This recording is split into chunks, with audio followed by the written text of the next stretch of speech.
ఆఫీసర్స్తో పాటు రావాలి. అక్కడ ఆయిల్ ల్యాంప్ పెట్టడానికి ట్రై చేస్తున్నప్పుడు లైన్ ఎక్కడైతే వాళ్ళు ఎక్స్కవేషన్ చేసినప్పుడు హోల్ చేశారో ఆ హోల్ లో ఆయిల్ లీక్ అవడం వల్ల rescue team ambulance on the way sir, ambulance on the way sir. Depressurisement చేయమన్నాం కదా, చెప్పారు కదా, డీప్రెజరైజ్ చేయమండి సార్. డీప్రెజరైజ్ స్టార్ట్ చేయండి సార్, లైన్ ప్రెషర్ వచ్చింది సార్. డీప్రెజరైజ్ చేయండి. ఇప్పుడు అక్కడ ఆయిల్ వేపర్స్ పీల్చుకోవడం వల్ల అక్కడ మెయింటెనెన్స్ టీమ్ ఒక పర్సన్ పడిపోయాడు.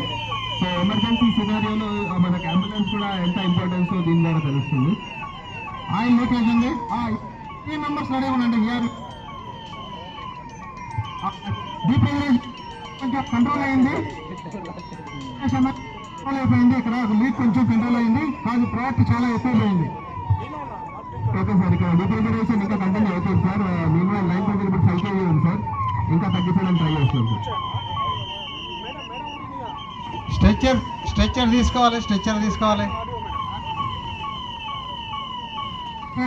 స్ట్రెచ్చర్తో తీసుకురావాలి. పెట్రోల్ పీల్చుకోవడం వల్ల స్మెల్ ఎక్కువైంది. అందువల్ల కొంచెం ఫస్ట్ ఎయిడ్ ఇచ్చిన తర్వాత మేము మా హాస్పిటల్ తీసుకెళ్తాం. ఫస్ట్ ఎయిడ్ జరుగుతుంది ఇప్పుడు.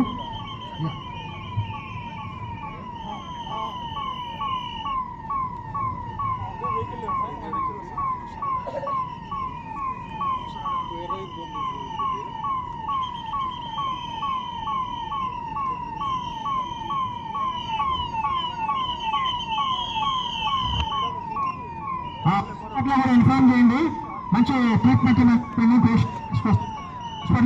Okay sir, area